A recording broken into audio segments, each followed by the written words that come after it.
கோடை விடுமுறை முடிந்து தமிழ்நாட்டில் உள்ள பள்ளிகள் ஜூன் 6ஆம் தேதி திறக்கப்படும் என தமிழக அரசு அறிவித்திருந்தது. இந்த நிலையில்தான் தமிழ்நாட்டில் உள்ள அனைத்து ஆரம்ப பள்ளி, தொடக்கப்பள்ளி, உயர்நிலைப்பள்ளி, மேல்நிலைப்பள்ளி உள்ளிட்ட அனைத்து பள்ளிகளுக்கும் பல்வேறு அறிவுறுத்தல்களையும் வழிகாட்டுதல்களையும் பள்ளிக் கல்வித்துறை தரப்பிலிருந்து வழங்கப்பட்டுள்ளது. ஜூன் 3ஆம் தேதி முதல் 5ஆம் தேதி வரை சிறப்பு பள்ளி தூய்மை பணி செயல்பாடுகள் மேற்கொள்ள வேண்டும் எனவும், அதில் அனைத்து வகுப்பறைகளையும் தூய்மை செய்து கரும்பலகை பயன்படுத்தும் வண்ணம் இருப்பதை உறுதி செய்ய வேண்டும் எனவும், ஆசிரியர் அறைகள், ஆய்வகம் மற்றும் வகுப்பறைகள் உட்பட இதர அறைகளில் தேக்கமடைந்துள்ள தேவையற்ற பொருட்கள் மற்றும் காகிதங்களை கழிவகற்றம் செய்தல் வேண்டும். பள்ளி அலுவலகம் மற்றும் தலைமை ஆசிரியர் அறை முழுமையாக தூய்மை செய்தல் வேண்டும். புதர்கள் மற்றும் களைச்செடிகளை அகற்றுவதற்கு நடவடிக்கை எடுத்தல் வேண்டும். பள்ளியில் உள்ள அனைத்து வகுப்பறைகள் மற்றும் பிற அறைகளில் உள்ள தடவாள பொருட்கள், கதவு மற்றும் ஜன்னல்கள் தூய்மையாக இருப்பதை உறுதி செய்தல் வேண்டும்.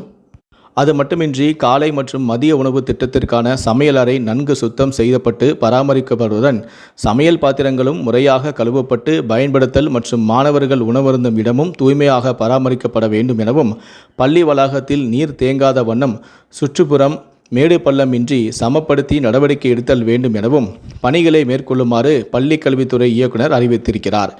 தமிழ்நாட்டில் உள்ள அனைத்து ஆரம்ப பள்ளி, தொடக்கப்பள்ளி, உயர்நிலைப்பள்ளி, மேல்நிலைப்பள்ளி ஆகிய அனைத்திலும் தூய்மை பணிகளை மேற்கொள்ளுமாறு அறிவுறுத்தப்பட்டும் உள்ளது.